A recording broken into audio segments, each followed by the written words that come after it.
সুন্দর ও মুক্ত স্বাধীন পরিবেশের তাফসীরুল কোরআন মাহফিলে আমি আপনাদের সামনে আমার নির্ধারিত সময়ের মধ্যে গুরুত্বপূর্ণ একটি বিষয়ে আলোচনা করতে চাই, সরাসরি কোরআন থেকে এবং রাসূলুল্লাহ সাল্লাল্লাহু আলাইহি ওয়াসাল্লামের হাদিস থেকে। আমি আমার আলোচনার শিরোনাম নির্ধারণ করেছি, মানব হত্যা এটি ভয়ঙ্করতম একটি মহাপাপ। ইসলামে পাপগুলোকে দুই ভাগে ভাগ করা হয়েছে, একটা হলো কবিরা গুনাহ, আরেকটাকে কি বলে? সবাই বলে নাই, একটা কবিরা গুনাহ, আরেকটা এই যে কবিরা গুনাহ বলতে বোঝায় বড় গুনাহ, যে সমস্ত গুনাহের শাস্তির কথা দুনিয়া অথবা পরকালে আল্লাহ পাক কোরআন এবং হাদিসে উল্লেখ করেছেন। যে সমস্ত পাপ করলে লানতের কথা বলা হয়েছে, যে সমস্ত পাপগুলোকে ঘৃণিত বলে আল্লাহ পাক অথবা তার রাসূল উল্লেখ করেছেন, সেগুলোকে বলা হয় কবিরা গুনাহ। এই কবিরা গুনাহের যে বিশাল লম্বা তালিকা আছে, মানব জাতির জন্য যত ধরনের পাপ আছে, সবচাইতে বড় পাপের নাম হচ্ছে শিরিক, আল্লাহর সাথে কাউকে অংশীদার করা। এই শিরিকের পরে কোরআনে হাদিসে আল্লাহ এবং তার রাসূল যেই পাপ কাজকে মানবতার জন্য সবচাইতে ভয়ঙ্কর বলে উল্লেখ করেছেন, সেই পাপের নাম হচ্ছে মানব হত্যা করা, মানুষকে পৃথিবী থেকে বিদায় করে দেয়া, খুন করা, রক্তপাত ঘটানো, অন্যায়ভাবে বিচারিক কার্যক্রমের মাধ্যমে হোক, ব্যক্তিগতভাবে হোক, যেভাবেই হোক মানুষের জীবন ধ্বংস করা, এটি হলো আল্লাহর কাছে শিরিকের পরে সবচাইতে বড় গুনাহের কাজ। এখন আমরা আজকে এই বিষয়টি নিয়ে এই জন্যে আলোচনা করার চিন্তা করেছি যে আমি শুরুতেই যদি আপনাকে একটু পরিসংখ্যানটা দেখাই, যে আপনি হয়তো সন্দ্বীপের এই একটি প্রান্তে থাকেন, বহু মানুষ শহরে আসা যাওয়া করেন, বহু মানুষ শিক্ষিত লোকজন, অনেকে দেশের বাইরেও যান, তাদের কাছে বিষয়টি স্পষ্ট যে বর্তমান বিশ্বে পরিসংখ্যান বলছে প্রতি সেকেন্ডে একজন মানুষ অন্য মানুষের মাধ্যমে খুন হচ্ছে, প্রতি সেকেন্ডে একজন। তারা বলছেন এক বছরে সারা পৃথিবীতে মানুষ মারা যাওয়া নয়, রক্তপাতের মাধ্যমে, আদালতের মাধ্যমে, ব্যক্তি থেকে ব্যক্তির মাধ্যমে 4,66,860 জন ব্যক্তি এক বছরে খুন হচ্ছে, হত্যা হচ্ছে অন্য ব্যক্তির হাতে, যা গড় হিসাব করলে একদিনে পৃথিবীতে মানুষ খুন হচ্ছে 1,724 জন ব্যক্তি। চিন্তা করুন, এই জন্য মানব হত্যার এক উৎসবে পরিণত হয়েছে বর্তমান বিশ্ব। রিপোর্ট বলছে বিশ্বে প্রতিদিন গড়ে 137 জন নারী নিহত হয় তার পুরুষ সঙ্গীর মাধ্যমে, অর্থাৎ স্বামী তার বউকে মারে, ছেলে বন্ধু তার মেয়ে বন্ধুকে মারে। যেই নারীর সাথে পুরুষের সখ্যতা, ওই শখের পুরুষ নারীকে হত্যা করে এমন মহিলা মারা যায় প্রত্যেক দিনে 137 জন। এতগুলো বিশ্বের কথা, আমাদের বাংলাদেশ যেন গত 20টি বছর এক খুনের স্বর্গরাজ্যে পরিণত হয়েছিল, ঠিক কিনা বলে? পরিসংখ্যান বলছে সারা বাংলাদেশে এখনো পর্যন্ত প্রতিদিন 13 জনের বেশি মানুষ একজন আরেকজনের হাতে নিহত হচ্ছে, রাজনৈতিক কারণে অথবা ব্যক্তিগত কারণে, বিভিন্ন কারণে। পুলিশ সদর দপ্তরের তথ্য বলছে 2010 সাল থেকে 2021 সাল পর্যন্ত এই 12 বছরে বাংলাদেশে খুনের ঘটনা ঘটেছে 45,146টি। তার মানে 2010 সাল থেকে 2021 সাল পর্যন্ত বাংলাদেশে খুনের মাধ্যমে অন্যায়ভাবে মানুষ মারা গেছে কত হাজার? 45,000। এই সংখ্যাটিকে আপনি ছোটখাটো মনে করছেন? মোটেও না। প্রিয় ভাইয়ের আমার, আইন এবং সালিশ কেন্দ্রের তথ্য বলছে গত 19 বছরে পুলিশের হাতে, র্যাবের হাতে, আইন শৃঙ্খলা বাহিনীর হাতে, যাদের হাতে মানুষের জীবনের নিরাপত্তার দায়িত্ব টাকা পয়সা দিয়ে, ট্যাক্স দিয়ে আমরা অর্পণ করেছি, ওই আইন শৃঙ্খলা বাহিনীর হাতে গত 19 বছরে নিরপরাধ বিচারের আগেই পুলিশ, র্যাব এবং বিজিবি ইত্যাদি আইন শৃঙ্খলা বাহিনী মানুষ হত্যা করেছে 3,873 জন। হয়তো আমার পরিবারে কেউ মরেনি, আপনার পরিবারে কেউ মরেনি, যারা মরেছে তারা কি গরু ছাগল না মানুষ? মানুষ। যাদেরকে আমরা টাকা দিয়ে মানুষের জীবনের নিরাপত্তা দিয়েছি, গত 19 বছরে বিচার বহির্ভূত হত্যাকাণ্ড ঘটিয়েছে আইন শৃঙ্খলা বাহিনী ৩,৮৭৩টি। বলা হচ্ছে প্রতিদিন পৃথিবীতে ২১,০০০ মানুষ মারা যায় খাদ্যের অভাবে, আর ১ কোটি মানুষের খাবার প্রতিদিন অপচয় হয়। খাদ্যের অভাবে মানুষ মারা যায় ২১,০০০, আর প্রতিদিন খাবার ফেলে দেয়, নষ্ট হয় কয়জন মানুষের? তার মানে খাদ্য যার কাছে আছে তিনি নষ্ট করছেন, আর যার কাছে খাবার নাই তিনি খাবার অভাবে মারা যাচ্ছেন। আমরা আলিমে পড়ার সময় একটা গল্প পড়েছিলাম। একজন কবি তিনি রাস্তায় হাঁটছেন, হঠাৎ করে দেখলেন যে এক ব্যক্তি পেটের মধ্যে হাত দিয়ে দাঁড়িয়ে আছেন। কি হলো তোমার? ক্ষুধার জ্বালায় পেটের ব্যথা সহ্য করতে পারছি না। কবি পকেট থেকে কিছু টাকা দিয়ে বললেন, যাও কিছু খাবার কিনে নিজের পেটের যন্ত্রণা নিবারণ করো। কবি গেলেন তার বন্ধুর বাড়িতে, যে দেখলেন তার বন্ধু পেটের মধ্যে হাত দিয়ে দাঁড়িয়ে আছে। কি হয়েছে বন্ধু, তোমারও পেটে ব্যথা কেন? তিনি বলছেন, এত বেশি খেয়েছি, অতিরিক্ত খাবার খাওয়ার কারণে আমার পেটে কি হচ্ছে। কবি তখন বলছেন, আহারে তোমার অতিরিক্ত খাদ্যটুকুন যদি ওই ক্ষুধার্ত ব্যক্তির মুখে তুলে দিতে, 2 জনের 1 জনেরও পেটে ব্যথা থাকতো না। আজকে পৃথিবীতে ২১,০০০ মানুষ প্রতিদিন মারা যায় খাদ্যের অভাবে, আর ১ কোটি মানুষের খাদ্য সম্পদশালীরা অপচয় করছেন। প্রিয় ভাইরা আমার, এই যে আমি আপনাদেরকে ছোট্ট করে হত্যার, খুনের, মানব হত্যার পরিসংখ্যান দিলাম, এটা যদি আপনি নিরপেক্ষ দৃষ্টিতে চিন্তা করেন, আপনার মনে হবে এই দেশে যেন মানুষের মধ্যে মানুষ খুন করার একটা প্রতিযোগিতা চলছে। ঠিক কিনা বলেন? প্রিয় ভাইরা আমার, বাংলাদেশে বেশ কিছু হত্যা আছে যেগুলোর বিচার হয়নি, কিন্তু আলোচিত হত্যা। শেখ মুজিবুর রহমানকে হত্যা করা হয়েছে, মেজর জিয়াকে হত্যা করা হয়েছে। ঢাকা বিশ্ববিদ্যালয়ে ফজর নামাজ পড়তে কেন মসজিদে যায়? 5 ওয়াক্ত নামাজ পড়ার জন্য কেন ছাত্র হয়ে দাঁড়িয়ে রাখবে, টুপি পরবে, মসজিদে যাবে? এই জন্য সোনার ছেলেরা শহীদ আবরারকে কুপিয়ে হত্যা করেছে। প্রিয় ভাইয়ের আমার, সাগর রুনি, সঠিক তথ্য তারা টেলিভিশনে তুলে ধরবেন। আমাদের সাবেক পালিয়ে যাওয়া প্রধানমন্ত্রীর একটি রিপোর্ট, এই তথ্য যেন মানুষ জানতে না পারে। সাগর রুনিকে হত্যা করা হলো 107 বার পর্যন্ত হত্যার তদন্ত রিপোর্টের ডেট দেওয়ার পরেও আজও পর্যন্ত তার হত্যার বিচার হয়নি। বিশ্বজিৎ নামক এক হিন্দু ভদ্রলোককে হত্যা করা হয়েছে। আমাদের সোনার ছেলেরা প্রকাশ্যে কুপিয়ে তাকে হত্যা করেছেন। আমাদের মেডিকেল রিপোর্ট দিল বিশ্বজিতের গায়ে কোনো আঘাতের চিহ্ন পাওয়া যায়নি, অথচ টেলিভিশন দেখেছে, মিডিয়া দেখেছে, সামাজিক যোগাযোগ মাধ্যম দেখেছে। মেজর সিনহা, সেনাবাহিনীর সদস্য, তাকে হত্যা করা হলো। নুসরা মাদ্রাসা পড়ুয়া শিক্ষার্থী, মাদ্রাসার ভবনের ছাদের মধ্যে নিয়ে আগুন দিয়ে পুড়িয়ে এই ছাত্রীকে হত্যা করা হয়েছে। রিফাত শরীফকে কুপিয়ে হত্যা করা হয়েছে।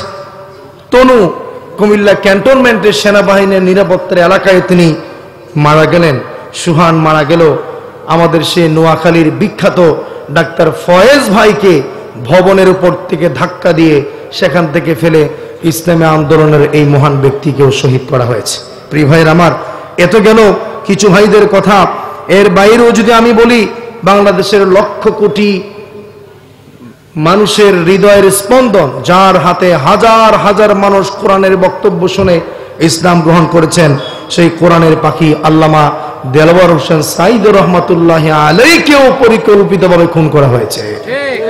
প্রিয় ভাইয়ের আমার, শুধু তাই নয়, কারাগারে অন্যায়ভাবে আটকে রাখা বহু মানুষ, সেখানে ধুকে ধুকে গত 20টা বছর বহু মানুষ সেখানে মারা গিয়েছেন। এতে কোনো ব্যক্তিগত হত্যা, গণহত্যাও চলেছে বাংলাদেশে। যেমন 71 হয়েছে, 2006 সালের 28 অক্টোবরে লগি বৈঠার তাণ্ডবে ঢাকার পল্টনে লোক সম্মুখে বহু মানুষকে হত্যা করে তার লাশের উপর পর্যন্ত নাচানাচি করেছে মানব নামের পশুরা। ঠিক কিনা বলেন? বিডিআর এর ভাইয়েরা যারা আমাদের দেশকে নিরাপত্তা দিতেন, নিজের ব্যক্তিগত রাগ ক্ষোভের বহিঃপ্রকাশ ঘটানোর জন্য 57 জন বিডিআর সেনা অফিসার সহ কত বিডিআরকে যে অন্যায়ভাবে হত্যা করা হয়েছে তার কি কোনো পরিসংখ্যান আছে? সেই 5 মে শাপলা চত্বরে নিরপরাধ মাদ্রাসার ছাত্ররা, আলেম ওলামারা, সাধারণ দিনদার মানুষ গিয়েছেন রাসূলুল্লাহর ইজ্জতের পক্ষে কথা বলার জন্যে।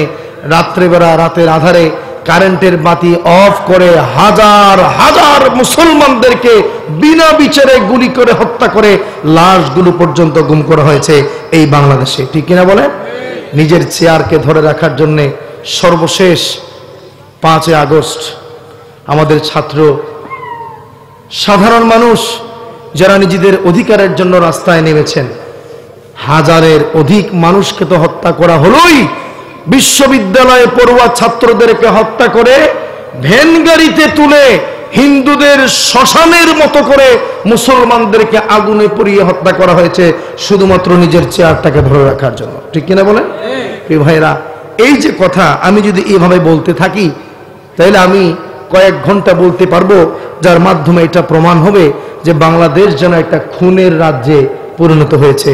ডানে খুন, বামে খুন, সকালে খুন, বিকালে খুন, পত্রিকা খুললে হত্যার খবর, টেলিভিশন খুললে হত্যার খবর, ফেসবুক করলে এখানে লাশ ওখানে লাশ। এই দেশটাতে একটা কুকুর মরলে কুকুরের দাম আছে, কিন্তু বিগত সময়গুলোতে এমন হয়েছে মানুষ মরলে মানুষের কোনো দাম ছিল না। হয়তো আমরা নিজেরা হত্যা করিনি, কিন্তু এমন মানুষ কি ছিলেন না এই হত্যা যারা করেছেন তাদেরকে সমর্থন দিয়েছেন? জোরে বলেন, ছিল কিনা? আমরা আজকে এই জন্য চিন্তা করেছি এই যে মানব হত্যা এই জিনিসটা কি, যুগে যুগেও মানব হত্যা হয়েছে, ইসলাম এই ব্যাপারটাকে কিভাবে দেখে এই বিষয়টা নিয়ে আমি সংক্ষিপ্ত সময়ে আপনাদের সাথে আলোচনা করব ইনশাআল্লাহ। প্রিয় ভাইরা আমার, শিরকের পরে আল্লাহর কাছে মানব হত্যাটা এতটা ভয়ঙ্কর ব্যাপার, জিন জাতিকে রব্বুল আলামিন মানুষের আগে পৃথিবীতে বসবাস করার সুযোগ করে দিয়েছিলেন। জিনেরা হাজার হাজার বছর এই পৃথিবী শাসন করেছে, সংসার করেছে, নেতৃত্ব দিয়েছে। আল্লাহ রাব্বুল আলামিন এই জিনদেরকে কখন ধ্বংস করে দিলেন?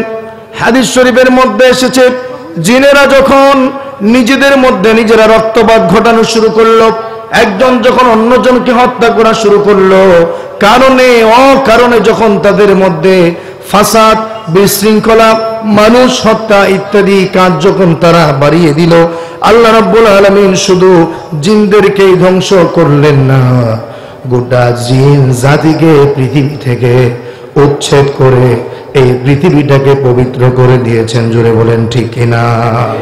উলামায়ে কেরাম বলছেন মানব হত্যা এমন একটা ব্যাপার, জিন জাতি হত্যার সাথে রক্তপাতের সাথে সম্পৃক্ত থাকার কারণে আল্লাহ পাক যেভাবে জিন জাতিকে ধ্বংস করে দিয়েছেন, কোন দল যদি, কোন সমাজ যদি, কোন রাষ্ট্র যদি, কোন পরিবার যদি, কোন ব্যক্তি যদি এভাবে মানব হত্যায় মেতে ওঠে, হত্যা করা যার নেশায় পরিণত হয়ে যায়, যাকে পায় তাকে ধরে, যারে পায় তারই গুলি করে, যাকে পায় তাকে গুম করে, এভাবে করে হত্যার সাথে নিজেকে যেই দল, যেই ব্যক্তি, যেই পরিবার, যেই সমাজ, যেই রাষ্ট্র নিজেকে সম্পৃক্ত করে নিবে, আল্লাহ পাক জিন জাতিকে পৃথিবী থেকে যেইভাবে বিতরণ করে দিয়েছেন, হত্যার সাথে সম্পৃক্ত ওই জাতি, ওই দল, ওই গোষ্ঠীকেও আল্লাহ পাক পৃথিবী থেকে চিরদিনের জন্য মুছে দিবে।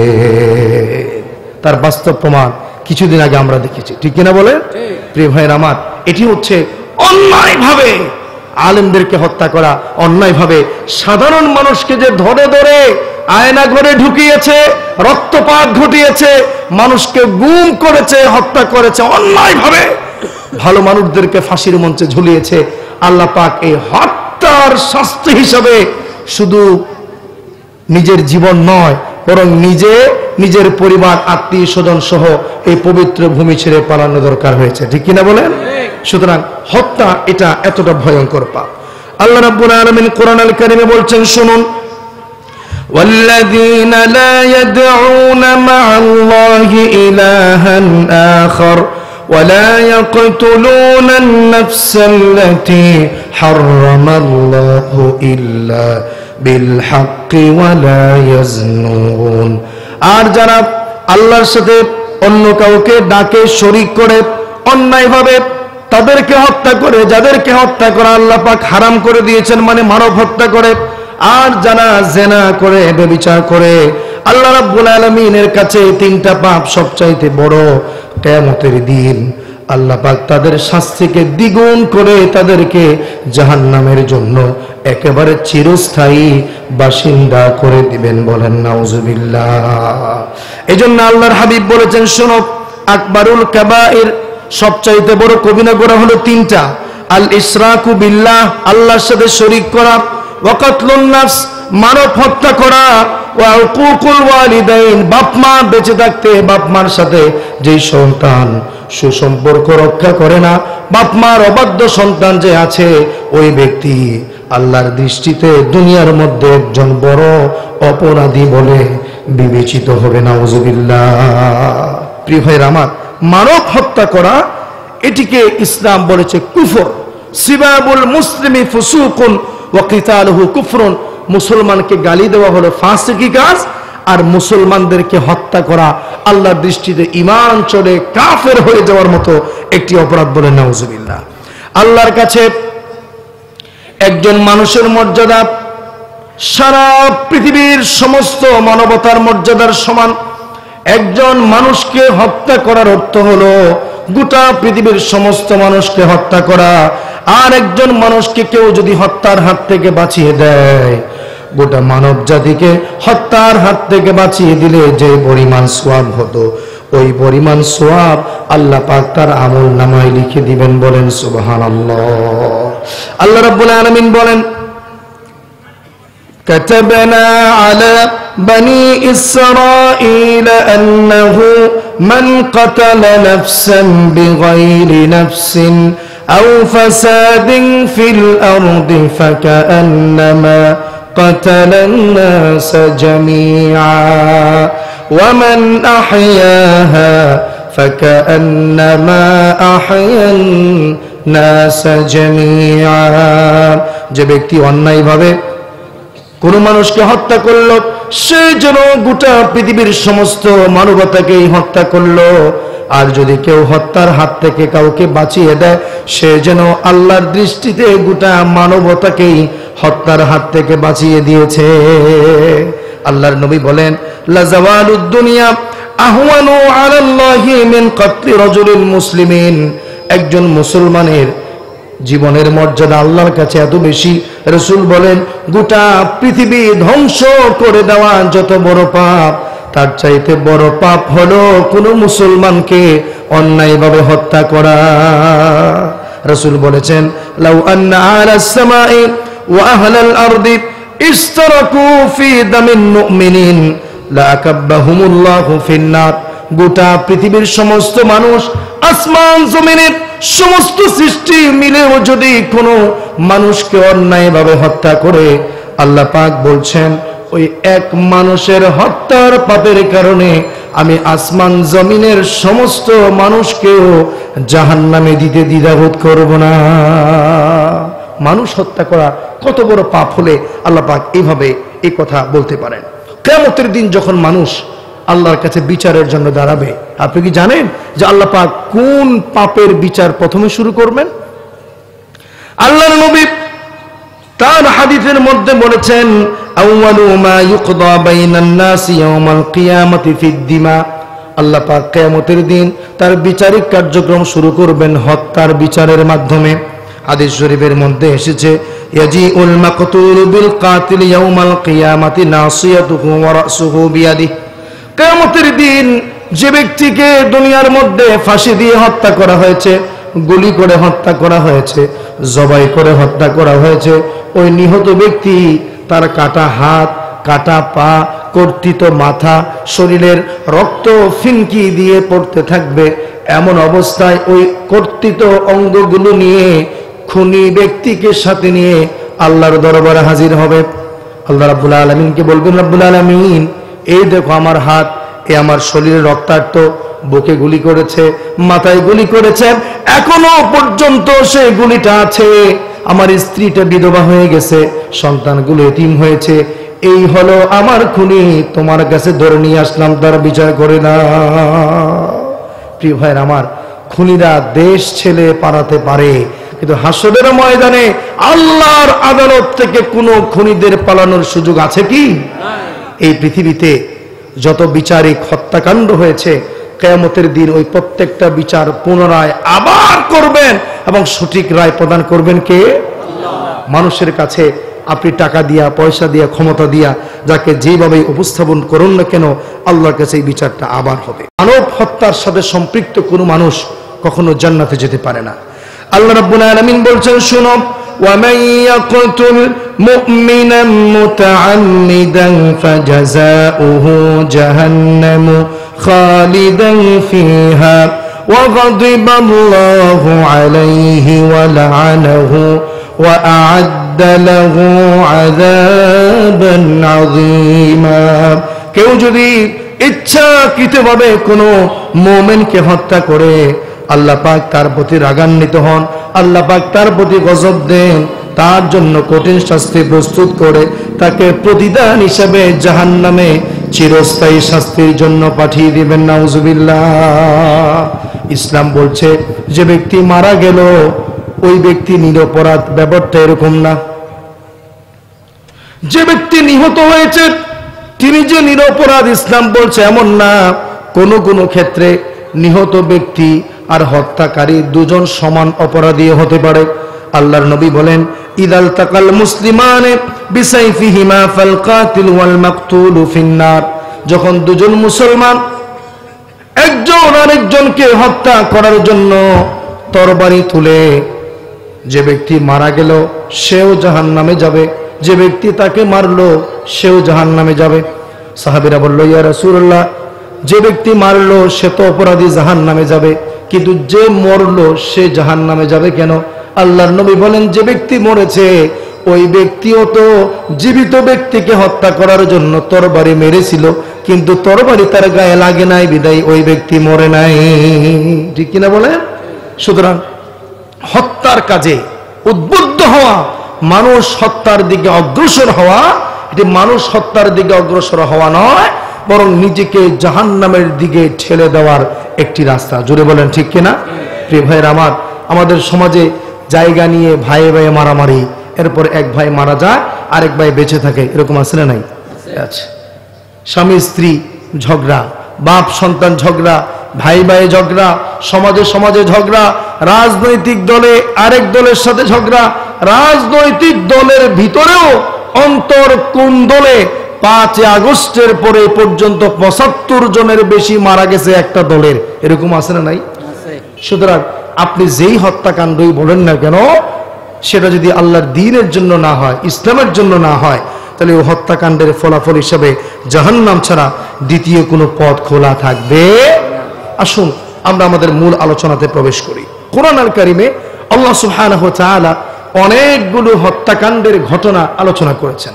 আল্লাহ রাব্বুল আলামিন পৃথিবীতে সর্বপ্রথম কে মারা গেল, পৃথিবীর প্রথম মানব হত্যাকাণ্ডের কথা সূরাতুল মায়েদার মধ্যে আলোচনা করেছেন।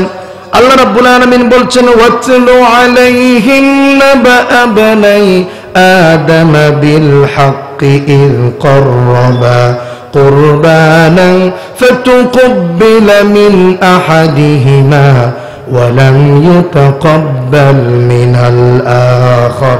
হে নবী, আদমের 2 পুত্রের ঘটনা আপনি মানুষকে বর্ণনা করে শোনান।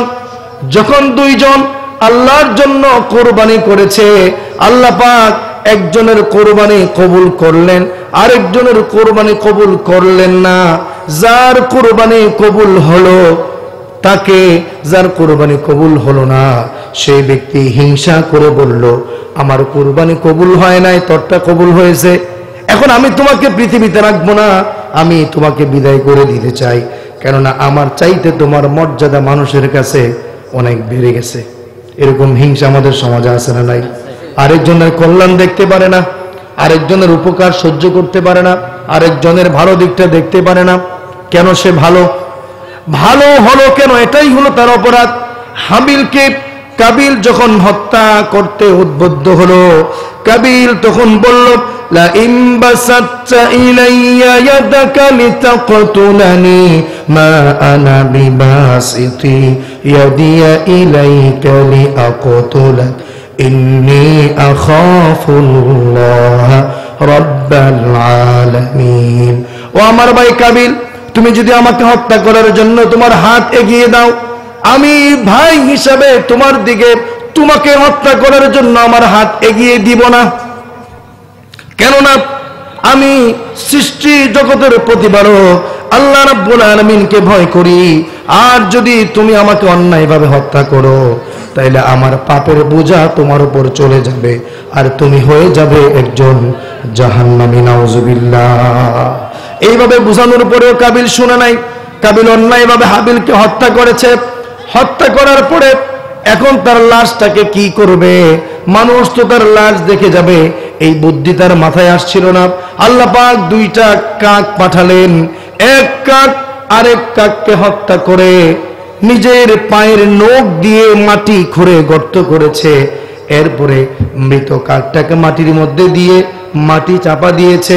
কাবিল এই ঘটনা দেখে বলল, আরে আমি আমার মৃত ভাইকে কিভাবে কবর দিব এটাও বুঝতে পারলাম না। ওই কাককে মেরে কবর দেওয়ার পদ্ধতি দেখে মানব জাতি কাকের মাধ্যমে কবর দেওয়ার পদ্ধতি কাকের কাছ থেকে শিখেছে। সুবহানাল্লাহ। এইভাবে কাবিল তার ভাই হাবিলকে কবর দিয়েছে। প্রিয় ভাইয়ের আমার, কোরআন শরীফে বনী ইসরাইল জাতির আরেকটি হত্যাকাণ্ডের কথা আল্লাহ পাক আলোচনা করেছেন। আপনারা জানেন যে কোরআন শরীফের প্রথম সূরার নাম সূরা ফাতিহা। এরপরে যে সূরা, এই সূরার নাম কি? সবাই জোরে বলেন, সেই সূরার নাম কি? বাকারা শব্দের অর্থ কি? বাকারা শব্দের অর্থ গাভী। এই সূরাটার নাম গাভীর সূরা কেন? কারণ আল্লাহ রাব্বুল আলামিন এই সূরার মধ্যে একটা গরুর কথা, একটা গাভীর কথা আলোচনা করেছেন। বনী ইসরাইল জাতির মধ্যে একজন ধনাঢ্য ব্যক্তি ছিলেন, কোটিপতি মানুষ, যার কোনো ছেলে নাই, মেয়ে নাই, বাপ নাই, মা নাই। তার সম্পদ ভোগ করবে, উত্তরাধিকারের সম্পদের মালিকানা হবে, এমন কোন ব্যক্তি তার পৃথিবীতে বেঁচে ছিল না। শুধুমাত্র একজন ভাতিজা বেঁচে ছিল।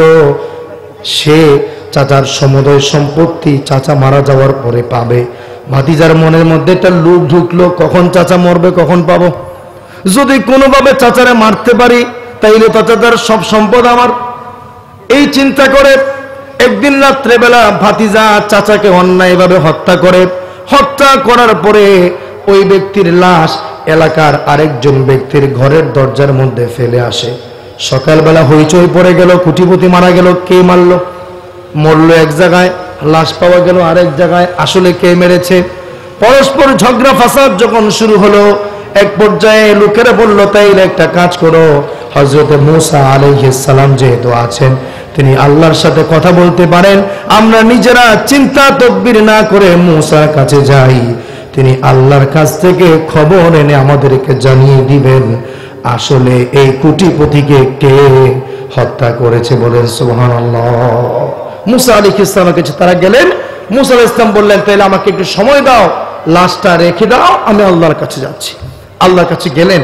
রব্বুল আলামিন এই লোকগুলো একজন মানুষকে মৃত অবস্থায় পেয়েছে। কে মেরেছে? পুলিশ নাই, সিসি ক্যামেরা নাই, কেউ জানে না। আপনার কাছে জানতে চাচ্ছে এই হত্যাকারী ব্যক্তিকে। আল্লাহ সুবহানাহু ওয়া তাআলা তার চাইতে বিচক্ষণ হিকমতওয়ালা কেউ কি আছে? সবচাইতে বড় হিকমতওয়ালা কে? বনী ইসরাইলের লোকেরা তখন গরুর পূজা করত।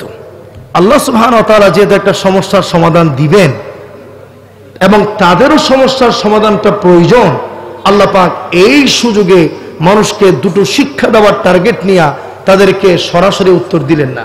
আল্লাহ বললেন, তাদের কাছে যাও। তাদের কাছে যাওয়ার পরে তাদেরকে বলো তারা যেন ইন্নাল্লাহা ইয়া'মুরুকুম আন তাযবাহু বাকারা, তারা যেন একটা গাভী ধরে আনে। এরপরে ওই গাভীটাকে জবাই করে। গাভী জবাই করার পরে গাভীর শরীরের কোনো একটা অংশ, লেজ, মাথা, শিং, গোশত, চামড়া, হাত পা, যে কোনো একটা অংশ যদি ওই মৃত ব্যক্তির শরীরের মধ্যে এভাবে করে টাচ করে দেয়, আমি আল্লাহ পাক ওই গাভীর গোশতের টাচের কারণে ওই মরা ব্যক্তিটাকে জীবিত করে দেব। আর ওই মৃত ব্যক্তি দাঁড়িয়ে বলে দিবে আমাকে কে, কখন, কোন জায়গায়, কেন হত্যা করেছে। জোরে বলেন সুবহানাল্লাহ। এখন আপনারা বলুন, যে জাতির লোকেরা গরুর পূজা করে, যে জাতির লোকেরা গরুর মা বলে সম্মান করে, ওই জাতির লোকেরা কি গরু হত্যা করতে চাবে? জোরে বলেন, চাবে কি? কিন্তু আল্লাহ পাক তো তাদেরকে জায়গা মতো পেয়েছেন, কারণ তাদেরও হত্যাকারীর পরিচয়টা জানা দরকার। আর আল্লাহর দরকার হলো শিরিকের অসারতা এবং মৃত্যু পরবর্তী জীবনের বাস্তবতা তাদেরকে বুঝিয়ে দেওয়া। লোকে এবার পেঁচানো শুরু করলো, মুসা তুমি একটু আল্লাহর কাছে আবার যাও। ক্বালু উদউ লানা রাব্বাকা ইউবায়্যিন লানা মা হি। কি আশ্চর্য কথা, গরু জবাই করতে বলছে। আচ্ছা ঠিক আছে আমরা করব, কিন্তু আল্লাহকে যে জিজ্ঞেস করো এই গরুটা আসলে কেমন গরু হতে হবে। অর্থাৎ পেঁচানো শুরু করলো। আল্লাহ রাব্বুল আলামিন মুসাকে বললেন তাদেরকে যে বলো, ইন্নাহা বাকারাতুন লা ফারিদু ওয়ালা বিকরুন আওয়ানুম বাইনা যালিকা ফাফআলু মা তু'মারুন। তাদেরকে বলে এমন একটা গাবি যে গাবিটা বুড়াও না, জোয়ানও না, ছোট বাচ্চাও না, একেবারে বুড়ো হয়ে গেছে এমন গাবিও না, মধ্যম বয়সী একটা গাবি এনে যেন তারা জবাই করে। মুসা যখন এই কথা বললেন, তারা এসে বলল এরকম গাবি তো পৃথিবীতে বহু আছে, আল্লাহকে জিজ্ঞেস করো। ক্বালু উদউ লানা রাব্বাকা ইউবায়্যিন লানা মা লাউনুহা। এই গাবির রংটা কেমন হবে, সাদা কালা নাকি লাল? আল্লাহর সাথে পেঁচাইলে কখনো উপকার হয় না। আল্লাহ পাক মুসাকে বললেন তাদেরকে যে বলো, ইন্নাহু ইয়াকুলু ইন্নাহা বাকারাতুন সাফরা ফাকিউল লাউনুহা তাসুরুন নাজিরিন। তাদেরকে যে বলে দাও আমি বলেছিলাম গাবিটা বুড়াও হবে না, জোয়ান হবে না, এটা জবাই করলেই হয়ে যেত, তারা যেহেতু পেঁচিয়েছে। তাদেরকে যে বলো আল্লাহ পাক বলেছেন গাবির রংটা হতে হবে হলুদ কালার। হলুদ কালারের গরু কেউ দেখেছেন? দেখেছেন কি? সাদা আছে, লাল আছে, কালো আছে, হলুদ গাবি। মানবতা কখনো আল্লাহর সাথে বাড়াবাড়ি করা, আল্লাহর বিধান নিয়ে তালবাহানা করার ফলাফল কখনো। তারা এবার আরো আটকে গেল, চেষ্টা করলো আরো কিছু করা যায় কিনা। যাওয়ার পরে মুসা যখন এই কথা বললেন, তারা আবার বললেন যদি হলুদ গাবি পাই, একাধিক যদি পাওয়া যায় তাইলে কি করব? ওই হলুদ গাবিটার কোনো বৈশিষ্ট্য আছে কিনা সেটা একটু বলে দেন। আল্লাহ পাক বললেন, ক্বালু উদউ লানা রাব্বাকা ইউবায়্যিন লানা মা হিয়া ইন্নাল বাকারাতা শাবাহা আলাইনা ওয়া ইন্না ইনশাআল্লাহু লামুহতাদুন। এরপর আল্লাহ পাক বলছেন তাদেরকে যে বলো, ইন্নাহু ইয়াকুলু ইন্নাহা বাকারাতুন লা যালুলুন তুসিরুল আরদা ওয়ালা তাসকিল হারস। গরুটা হলুদ হতে হবে, এটা যেমন শর্ত, ওই হলুদ গরুটা এমন হতে হবে যেই গরু দিয়ে কোনোদিন চাষাবাদও করে নাই, যে গরু দিয়ে কোনোদিন পানিও বহন করে নাই, একেবারে ইনটেক ফ্রেশ। যে মালিক গরুটাকে শখে শখে ফেলেছে, গরু দিয়ে কোনো কাজ করে নাই, পরিশ্রম করে নাই, এমন একটা মধ্যম বয়সী হলুদ কালারের গরু জবাই করে ওর গোশত দিয়ে মৃত ব্যক্তিকে টাচ করলেই হত্যাকারীর পরিচয় জানা যাবে। এবার তারা মিটিংয়ে বসলো যে না, আর বাড়াবাড়ি করা যাবে না, কারণ যতই বাড়াবাড়ি করছি আমাদের জন্য পরিস্থিতি কি হচ্ছে। প্রিয় ভাইয়ের আমার, আল্লাহর বিধানকে নিয়ে যারা মস্কারি করে, হাস্যরস করে, আল্লাহর বিধানকে নিয়ে যারা তামাশা করে, আল্লাহ পাক তাদের জন্য দুনিয়ার জীবনটাকে কঠিন করে দেয়। ঠিক কিনা বলে? আল্লাহ পাক যে বিধান যেভাবে যার জন্য যখন যে পরিস্থিতিতে যেভাবে দিয়েছেন, ওই বিধানকে চোখ বন্ধ করে আনুগত্য করার মধ্যে কল্যাণ আছে না নাই? শুধু বাড়াবাড়ি করা, প্রশ্ন করা, এর মধ্যে কোনো কল্যাণ নাই। তখন তারা চিন্তা করলো যে না, আর প্রশ্ন পাঠানো যাবে না, এবার খুঁজো। তারা খুঁজতে লাগলেন, খুঁজতে খুঁজতে পৃথিবীর কোন এক প্রান্তে একটি হলুদ গরুর সন্ধান পেলেন। মালিক বলল এই গরু আমি বিক্রি করব না, শখের গরু, এটা দিয়ে কোনো কাজও করাই না, আমি এটা শো পিসের মতো আমি শখ করে পালি। তারা বললেন এটা আমাদের লাগবেই লাগবে, যদি লাগে গরুকে এক পাল্লায় আর স্বর্ণ রূপা আরেক পাল্লায় দিয়া ওই পরিমাণ দাম দিয়ে আমার গরু নিতে হবে। তারা তাই করলেন। এরপরে গরুটাকে জবাই করলেন। জবাই করার পরে যখন মৃত ব্যক্তির শরীরের মধ্যে ওই গোশতটা আস্তে করে টাচ করা হলো, সব লোকের অবাক হয়ে দেখলো যে লোকটা মারা গেছে কয়েকদিন আগে। ওই মৃত ব্যক্তি সবার সামনে জীবিত হয়ে সবাইকে সালাম দিয়ে বলল, আমার ভাতিজা তাড়াতাড়ি সম্পদ পাবার লোভে আমাকে হত্যা করে আরেকজনের ঘরের সামনে ফেলে দিয়েছে। সুবহানাল্লাহ। এরপরে লোকটা মারা গেলেন। আল্লাহ পাক বলছেন ফাকুলনা দরিবুহু বিবাদিহা কাযালিকা ইউহয়িল্লাহুল মাউতা ওয়া ইউরিকুম আয়াতিহি লাআল্লাকুম তাকিলুন। এই ঘটনাটা ঘটিয়েছে এই কারণে যে গরুর কোনো ক্ষমতা নাই। তোমরা যেই গরুর পূজা করো ওই গরু তোমরা নিজেরাই জবাই করে দিয়েছো, গরু তোমাদের কোনো ক্ষতি করতে পারে নাই। আর আমি আল্লাহ চাইলে যে মরা মানুষকে মৃত্যুর পরে পরকালে আবার জীবিত করতে পারি, এর বাস্তব প্রমাণ তোমাদের সামনে আমি পেশ করে দিলাম। সুবহানাল্লাহ। প্রিয় ভাইয়ের আমার, আমি যদি এইভাবে কোরআনের গল্প বলতে থাকি তাহলে দেখবো যে কোরআন শরীফে এরকম বহু হত্যাকাণ্ডের কথা আল্লাহ পাক আলোচনা করেছেন। মুসা আলাইহিস সালাতু ওয়াস সালাম একদিন দুপুরবেলা ঘর থেকে বের হলেন, রাস্তায় দেখলেন দুই ব্যক্তি ঝগড়া করে। হাদা মিন শিয়াতিহি ওয়া হাদা মিন আদুহি। একজন বনি ইসরাইলের লোক আর একজন ফেরাউনের বংশের লোক। বনি ইসরাইলের লোক বলল, মুসা, লোকটা আমাকে অন্যায়ভাবে মারতেছে, তুমি আমাকে একটু সহযোগিতা করো। মুসার কাছে গেলেন, ধমক দিলেন, বুঝালেন, লোকটা শুনলো না। রাগ করে একটা থাপ্পড় দিলেন। যেই না এক থাপ্পড় দিলেন, এক থাপ্পড়েই ফেরাউনের দলের ওই লোক জায়গায় মারা গিয়েছে। এক থাপ্পড়ে মৃত্যু।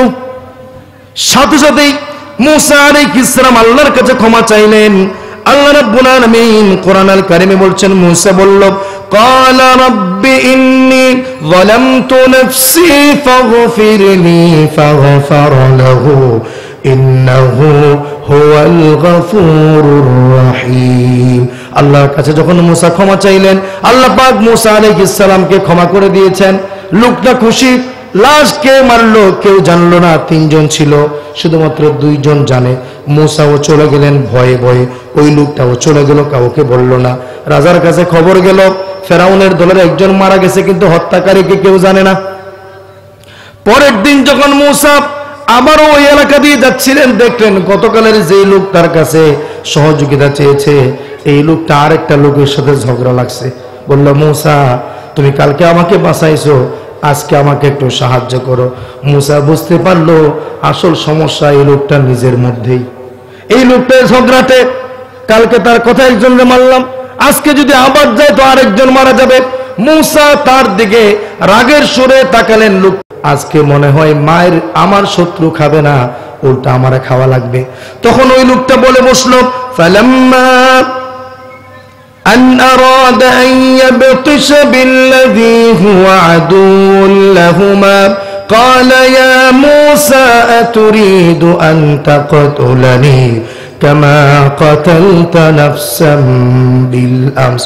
ও মুসা, তোমার লক্ষণ তো ভালো দেখছি না, তুমি কালকে লোকটাকে হত্যা করেছো, আজকে মনে হয় তুমি আমাকেই হত্যা করবে। এই কথা যখন নিজে আত্মরক্ষা করার জন্য মুসাকে বললেন, উপস্থিত লোকেরা বুঝে গেল আসলে গতকাল ওই লোকটা ফেরাউনের পক্ষের লোকটাকে মুসা নিজেই হত্যা করেছে। হত্যাকারীর পরিচয় নিজের জীবন রক্ষার্থে মানুষের সামনে প্রকাশ করে দিল। তার মানে হলো মুসা গতকাল যার জীবন রক্ষা করার জন্য আরেকজন ব্যক্তিকে মারলেন, ওই ব্যক্তি নিজেই আজকে মুসাকে নিজে বাঁচার জন্য মানুষের সামনে ফাঁসাই দিলে। ঠিক কিনা বলেন? মানুষের ভিতরে এরকম স্বভাব আছে না নাই? যার জন্য আপনি উপকার করবেন। হযরত শেখ সাদির কাছে এক ব্যক্তি 10 টাকা ধার চাইল। শেখ সাদি তাকে 10 টাকা ধার দিলেন, আর একটা বাঁশের টুকরা দিলেন, লাঠি। এই লাঠিটাও নিয়ে যাও। লোকটা বলল, 10 টাকা দিলেন বুঝলাম, লাঠিটা দিলেন কেন? বলে, আমি যে তোমার উপকার করছি, তুমি যে আমার ক্ষতি করবা, ওই লাঠিটাও আমি তোমাকে নিজের পক্ষ থেকে দিয়ে দিলাম। প্রিয় ভাইরা, আমাদের সমাজের বাস্তব চিত্র এরকম নাকি তার ব্যতিক্রম? আপনি যার পাশে দাঁড়াবেন, যার উপকার করবেন, দিন শেষে ওই লোকটাই আপনার ক্ষতি করার জন্য সবচেয়ে বেশি এগিয়ে যাবে। ঠিক কিনা বলেন? যাই হোক, আমরা কোরআন শরীফের এই সমস্ত হত্যাকাণ্ডের কথা আর আলোচনা না করি, আমরা আসি আসল কথাতে।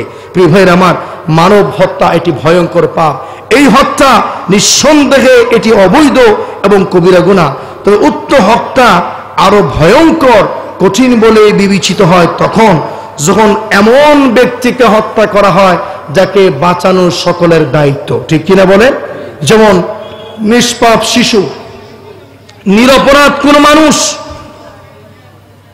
পিতামাতাকে যখন সন্তান হত্যা করে, নবী এবং রাসূলকে যখন তার উম্মতেরা হত্যা করে, জাতির আলেমদেরকে যখন কোনো হিংসাত্মক মনোভাব সম্পন্ন সরকারি সিদ্ধান্তে হত্যা করা হয়, সাধারণ হত্যা আর এই হত্যার মধ্যে পার্থক্য আছে না নাই? কারণ তারা তো হত্যার শিকার হওয়ার কথা না, বরং তারা বিপদে পড়লে গোটা মানবতা তাদের কল্যাণে দাঁড়ানোর কথা ছিল। কারণ গোটা জীবন এই আলেমেরা, ইসলামপন্থী ব্যক্তিরা মানবতার দেশের কল্যাণে বক্তব্য রেখেছেন আর ঘাম জোরে পরিশ্রম করে গিয়েছেন, ঠিক কিনা বলে? কিন্তু আল্লাহ পাক কোরআনুল কারীমে বলছেন যুগে যুগে বহু মানুষকে এইভাবে হত্যা করা হয়েছে। আমি আমার আলোচনার এই অংশে সেই নির্মমতম কিছু দৃশ্য আপনাদের সামনে তুলে ধরতে চাই, নিজের ক্ষমতার জন্য, নিজের স্বার্থের জন্য কিভাবে যুগে যুগে নবী রাসূল সত্যপন্থী ব্যক্তিদেরকে অতীত যুগের শাসকেরা হত্যা করেছে। আল্লাহ রাব্বুল আলামিন সূরাত আলে ইমরানের মধ্যে বলেছেন, ইন্নাল্লাযীনা ইয়াকফুরুনা বিআয়াতিল্লাহি ওয়া ইয়াকতুলুনান নাবিয়্যিনা বিগাইরি হক وَيَقْتُلُونَ الَّذِينَ يَأْمُرُونَ بِالْقِسْطِ مِنَ النَّاسِ فَبَشِّرْهُم بِعَذَابٍ أَلِيمٍ।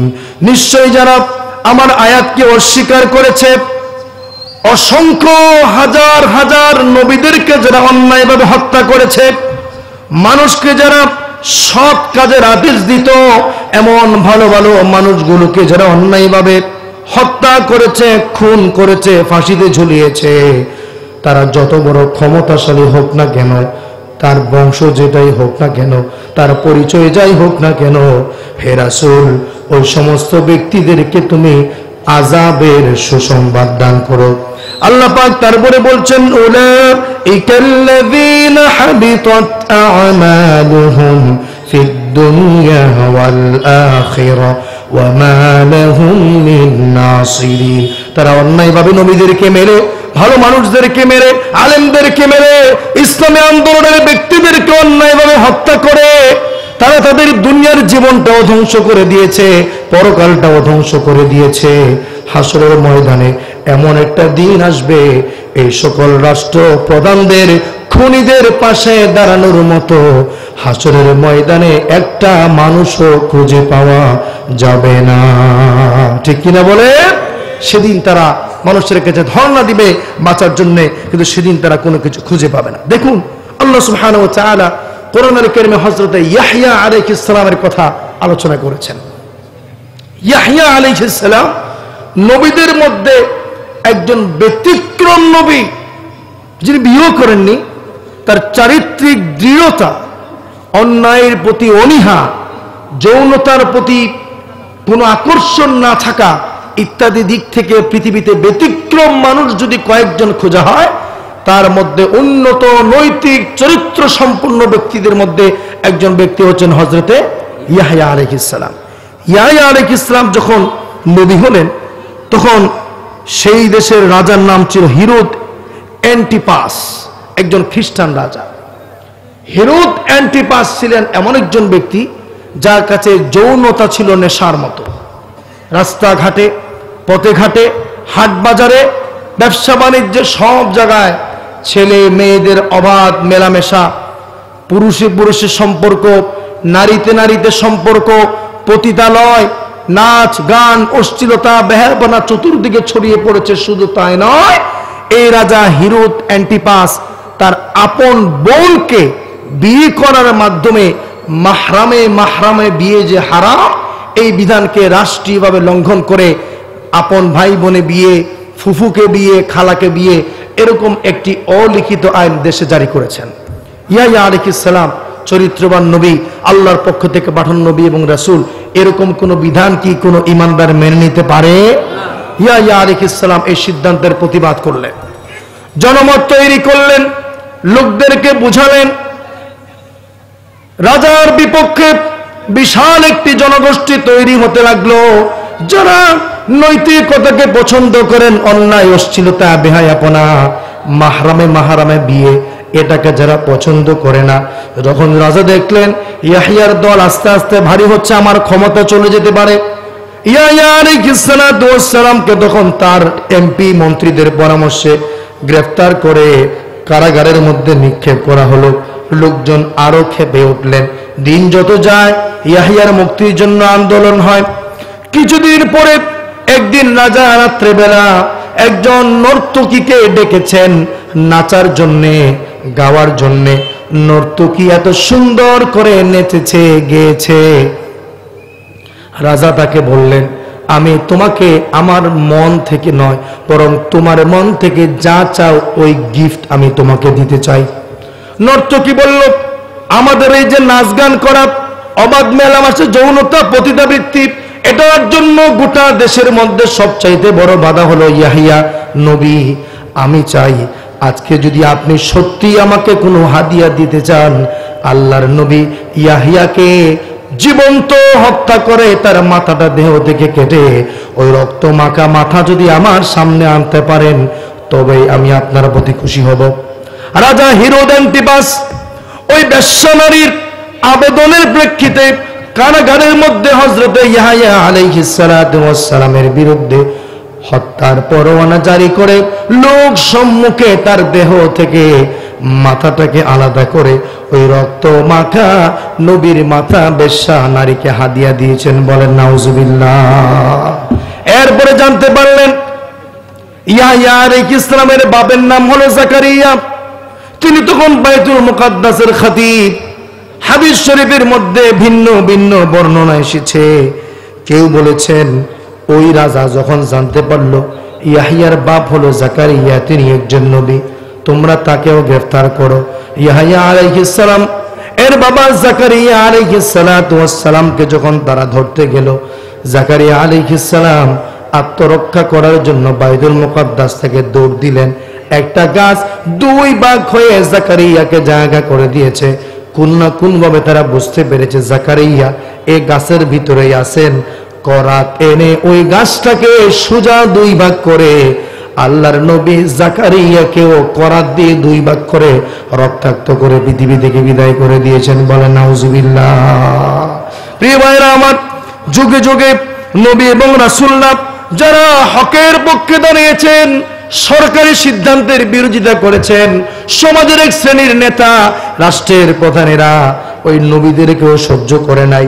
আল্লাহ পাক কোরআনুল কারীমে বলছেন, শোনো, আফা কুল্লামা জাআকুম রাসূলুম বিমা লা তাহওয়া আনফুসুকুম ইসতাকবারতুম ফাফারিকান কাযাবতুম ওয়া ফারিকান তাকতুলুন।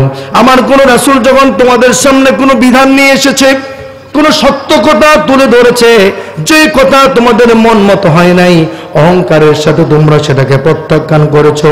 কোন কোন নবীদেরকে মিথ্যাবাদী বানিয়ে ছেড়েছো, আর কোন কোন নবীদেরকে তোমরা অন্যায়ভাবে হত্যা করে কতল করেছো। বলেন নাউজুবিল্লাহ। প্রিয় ভাইয়েরা আমার, হযরতে ইব্রাহিম আলাইহিস সালাতু ওয়াস সালামকেও হত্যা করার জন্য চেষ্টা করা হয়েছে, ঠিক কিনা বলেন? তিনি যখন হকের দাওয়াত দিলেন, মূর্তি পূজার অসারতা মানবতার সামনে তুলে ধরলেন, লোকজন যখন ধাপে ধাপে তাওহীদের দিকে ধাবিত হতে লাগলো, তখনকার রাজা সিদ্ধান্ত দিলেন, ক্বালু হাররিকুহু ওয়ানসুরু আলিহাতাকুম ইন কুনতুম ফাইলিন। এই ইব্রাহিমকে আর রাখা যাবে না, তাকে আগুন দিয়ে জ্বালিয়ে দাও, দেখি সে যে অদৃশ্য খোদার কথা বলে ওই অদৃশ্য খোদা আগুনের হাত থেকে তাকে রক্ষা করে কিনা। আগুন জ্বালানো হলো। ইব্রাহিম আলাইহিস সালামকে গ্রেফতার করে কারাগার থেকে এনে জ্বলন্ত আগুনের মধ্যে যখন নিক্ষেপ করে দেয়া হলো, ইব্রাহিম আলাইহিস সালামের কাছে সাথে সাথে ফেরেশতা এসে বললেন, জিব্রাইল, ইব্রাহিম, আল্লাহ পাক আমাকে পাঠিয়েছেন, এই আগুনের মধ্যে তোমাকে কিভাবে সাহায্য করতে হবে তুমি আমাকে বলো, আমরা তোমার পাশে আছি। ইব্রাহিম বললেন, ওয়াকালু হাসবুনাল্লাহু ওয়া নি'মাল ওয়াকিল। তোমাদের ফেরেশতাদের কোনো প্রয়োজন নাই, যে আল্লাহর প্রতি বিশ্বাস রেখে আগুনের মধ্যে আমি ঝাঁপিয়ে পড়েছি, ওই আল্লাহ নিজেই আমাকে আগুন থেকে হেফাজত করবেন। বলেন সুবহানাল্লাহ। আল্লাহ পাক আগুনের স্রষ্টা, আগুনকে তিনি নির্দেশ জারি করলেন, কুলনা ইয়া নারু কুনি বারদাও ওয়া সালামান আলা ইব্রাহিম। হে আগুন, আমি তোকে সৃষ্টি করেছি, আমি তোমার মধ্যে উত্তাপ গরমের একটি গুণ দিয়েছি, আমি আল্লাহ অর্ডার করছি ইব্রাহিমের জন্য তুমি ঠান্ডা এবং প্রশান্তিময় আগুনে পরিণত হয়ে যাও। বলা হয়েছে 40 দিন পর্যন্ত ইব্রাহিম আলাইহিস সালাম ওই জ্বলন্ত আগুনের মধ্যে ছিলেন। খোদার কুদরতে ইব্রাহিমের হাতের একটা পশম পর্যন্ত আগুন জ্বালাতে পারে নাই। সুবহানাল্লাহ বলবেন না? সুতরাং প্রিয় ভাইরা, জালেমরা আমার বিরুদ্ধে, আপনার বিরুদ্ধে, মুসলমানদের বিরুদ্ধে, ইমানদারদের বিরুদ্ধে যতই ষড়যন্ত্র করুক না কেন, সকল ষড়যন্ত্রকে নস্যাৎ করে দিয়ে ইমানদারদের, মুসলমানদের বিজয় যিনি দিতে পারেন তিনি কে? প্রিয় ভাইরা আমার, সেদিন আপনারা দেখেছেন সিরিয়াতে যেদিন বাশার আল আসাদের পতন হলো, অনেক লম্বা কথা, আমি শুধু দুটি কথা বলি। বাশার আল আসাদের যেদিন পতন হলো, আল জাজিরা টেলিভিশন ছোট্ট একটি ভিডিও ক্লিপ প্রকাশ করেছে। দুজন ব্যক্তি বলছেন আল্লাহু আকবার, আশহাদু আল্লা ইলাহা ইল্লাল্লাহ, আর মাত্র আধা ঘন্টা পরে আমার এবং আমার পাশে থাকা ব্যক্তির ফাঁসি হওয়ার কথা ছিল। আল্লাহু আকবার, আমি সহ 54 জন ব্যক্তির আধা ঘন্টার পরে ফাঁসি হওয়ার কথা। যারা আমাদের বিরুদ্ধে ফাঁসির রায় দিয়েছে তারা আজ দেশ ছেড়ে পালিয়েছে, আমরা মুক্ত আকাশে ঘুরে বেড়াচ্ছি। আমি কেমন যেন বাংলাদেশের সাথে সিরিয়ার একটা মিল খুঁজে পাই। আপনি মনে করে দেখুন, 1971 সালে বাংলাদেশে একজন ব্যক্তি তার পরিবার সহ ক্ষমতায় এসেছে, তিনি পৃথিবী থেকে বিদায় নিলেন, মানুষ তাকে মেরে ফেলল। কিছুদিন পরে তারই আরেক বংশধর ক্ষমতায় আসলেন। 2024 সালে ছাত্র জনতার গণ অভ্যুত্থানে নিজের মায়া কান্না অভিনয়কে সব বাদ দিয়ে নিজের জীবন রক্ষার্থে লক্ষ লক্ষ কর্মীদেরকে ফেলে দেশ থেকে পালিয়েছেন। 1971 সালে সিরিয়াতেও বাশার আল আসাদের বাবা হাফিজ আল আসাদ তিনিও ক্ষমতায় এসেছিলেন। তিনি 2000 সালে তিনি পৃথিবী থেকে বিদায় নিয়েছেন। তার বিদায়ের পরে তারই ছেলে 2000 সালে ক্ষমতা নিয়েছে। 2024 সালে সিরিয়ার জনগণের অভ্যুত্থানের মুখে আমাদের লেডি হিটলারের মতো সেও দেশ ছেড়ে পালিয়েছে, এখনো পর্যন্ত তার কোনো সন্ধান পাওয়া যাচ্ছে না। দুজনই ক্ষমতায় আসলো 71-এ, পারিবারিকভাবে বিদায় নিল দুজন 24-এ।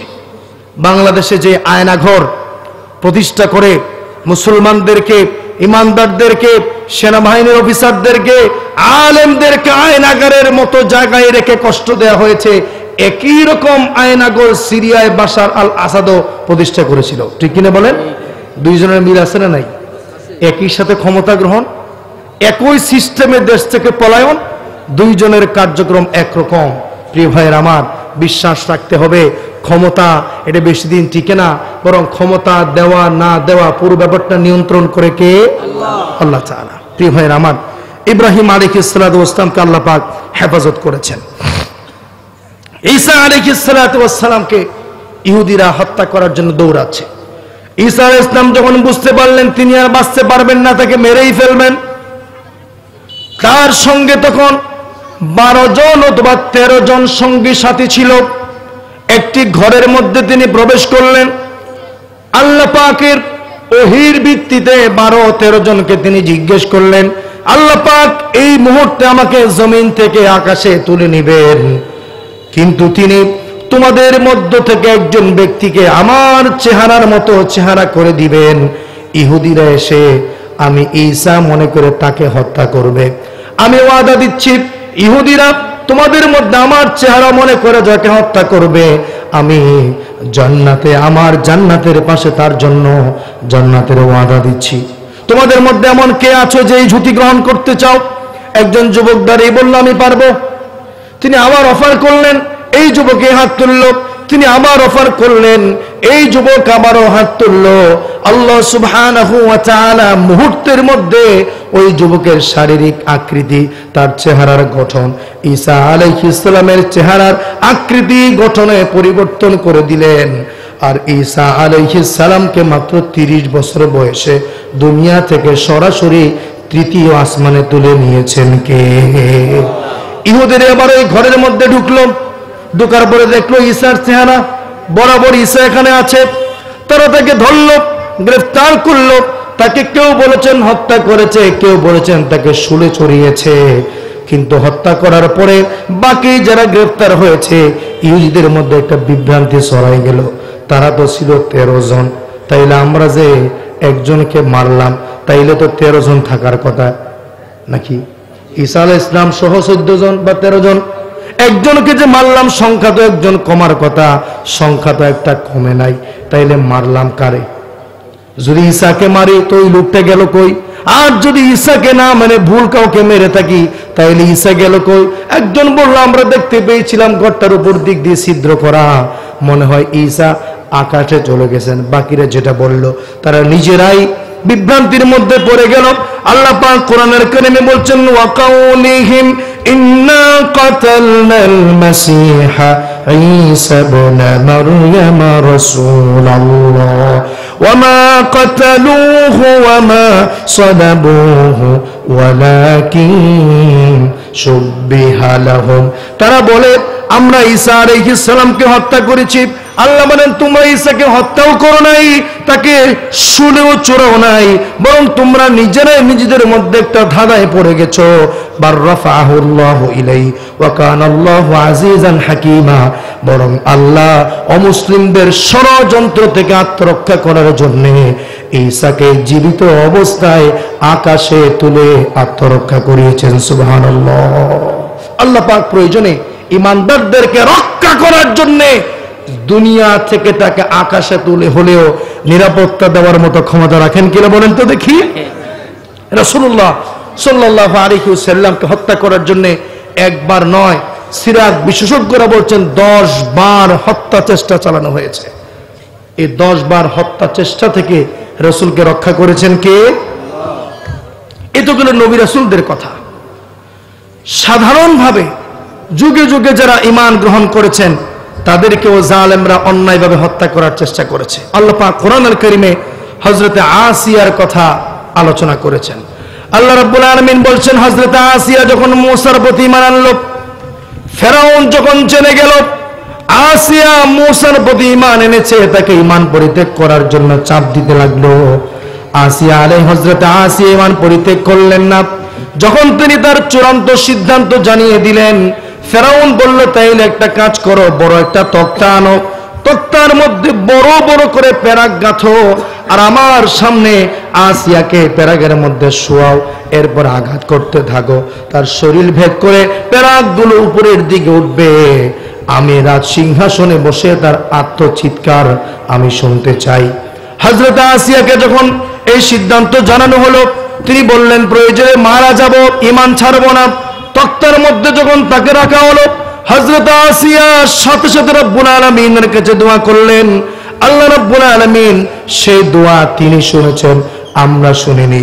আল্লাহ পাক কোরআনুল কারীমে সেই দোয়া কোট করেছেন। তিনি বলছেন, আসিয়া বলেছে রব্বি বিনিলি ইনদাকা বাইতান ফিল জান্নাতি ওয়া নাজ্জিনি মিন ফিরআউনা ওয়া আমালিহি ওয়ানাজ্জিনি মিনাল কওমিল যালিমিন। রব্বুল আলামিন, আমি তোমার জন্য এই মৃত্যুর পথকে বেছে নিয়েছি, দুনিয়ার জীবনকে পরিত্যাগ করলাম।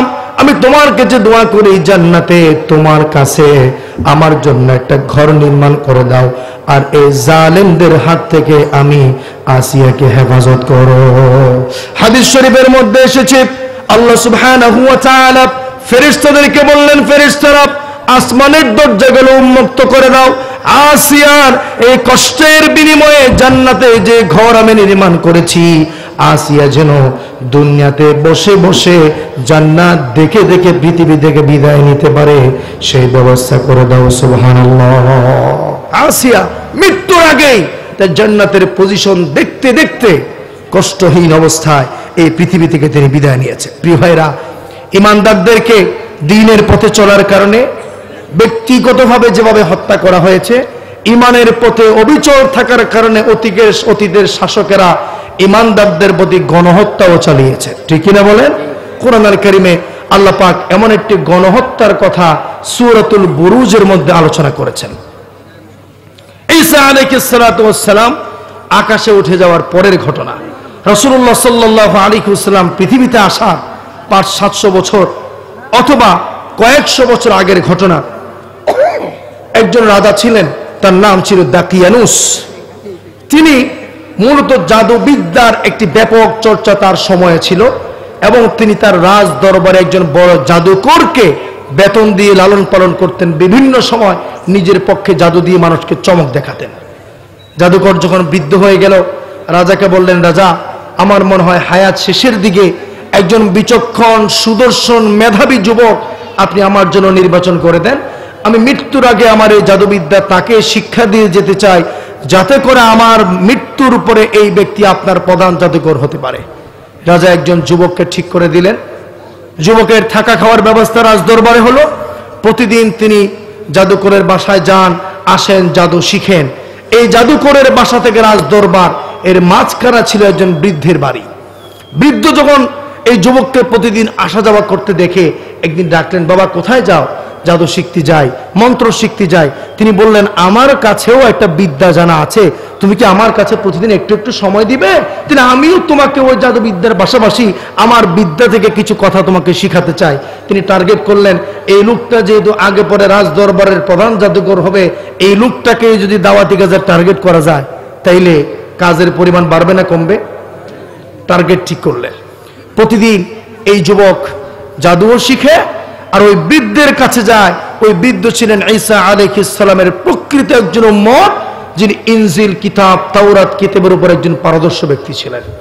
যুবক প্রতিদিন জাদু শিখে আমার আসা যাওয়ার পথে বৃদ্ধের বাড়ি থেকে আল্লাহর কালাম শিখে, কিন্তু তিনি বুঝতে পারছেন না কোনটা সত্য। জাদু দিয়ে তো অনেক কিছু ঘটানো যায়, বাস্তবে তিনি দেখছেন, কিন্তু আল্লাহর কালাম সত্য নাকি জাদু সত্য, এই কিশোর তিনি ভালো করে এখনো পর্যন্ত সিদ্ধান্ত নিতে পারছিলেন না।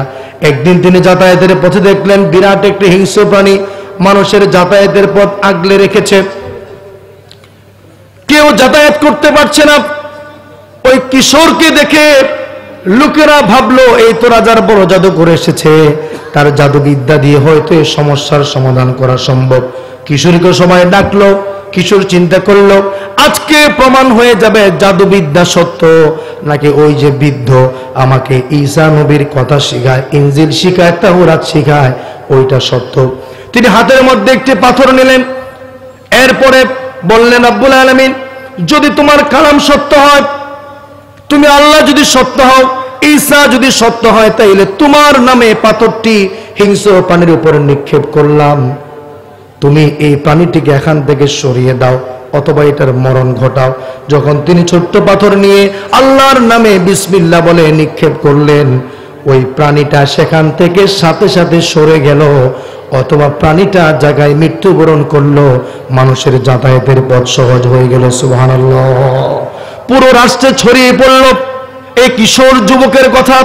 লোকজন তো জানে না তিনি যে আল্লাহর কিতাব শিখেন, লোকজন তো জানে এই তো একজন বড় জাদুকর। আগের জাদুকরের চাইতে এই ছোট্ট জাদুকর আরো বড় জাদুকর হয়েছে। লোকজন তার কাছে আসতে লাগলো বিভিন্ন সমস্যা নিয়ে। অন্ধ ব্যক্তি যখন তার কাছে আসে, তিনি বললেন, আমি তোমার অন্ধত্ব দূর করতে পারবো না, আমি তো আল্লাহর নামে সবকিছু করি, যদি আল্লাহর প্রতি ঈমান আনো তাইলে আমার পক্ষে এটা সম্ভব। অন্ধ ঈমান আনে, অন্ধের চোখ ভালো হয়ে যায়, পেটের সমস্যার সমাধান, পাগল ব্যক্তি ভালো হয়। মানুষের সমস্যাগুলো তিনি ঈমান আনান আর আল্লাহর কাছে দোয়া করার মাধ্যমে সমাধান করতে লাগলেন। রাজার কাছে খবর গেল, যাকে জাদু শিখানোর জন্য পাঠিয়েছেন তিনি জাদুর পরিবর্তে মানুষকে ঈসা নবীর ধর্মের দিকে আহ্বান করে। রাজা তাকে গ্রেফতার করল। উৎস জানতে পেরে বৃদ্ধকে ধরে এনে তাকে ফাঁসি দিল এবং আরো কয়েকজনকে হত্যা করলো। যুবককে বলল, তোমাকেও ওই পথ ছাড়তে হবে, না হয় তোমাকেও আমি হত্যা করব। যুবক বলল, আমি বুঝে গেছি তোমার জাদু মিথ্যা, আল্লাহর কিতাব সত্য। জীবন যেতে পারে কিন্তু সত্য আমি ত্যাগ করব না, যেটা বাস্তবে দেখেছি সেটার পথে অবিচল থাকবো আমি। রাজা এবার বললেন, তাইলে তাকে ধরে নিয়ে পাহাড় থেকে ফেলে দাও। কিছু লোক তাকে পাহাড়ে নিয়ে গিয়েছে। রাসূল বলেন, যুবক আল্লাহর কাছে যখন আশ্রয় চাইলো, পাহাড় কেঁপে উঠলো।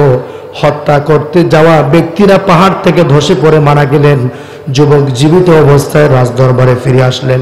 তাকে পানিতে পাঠানো হলো, পানি ডুবে সকলে মারা গেলেন, তিনি ফিরে আসলেন।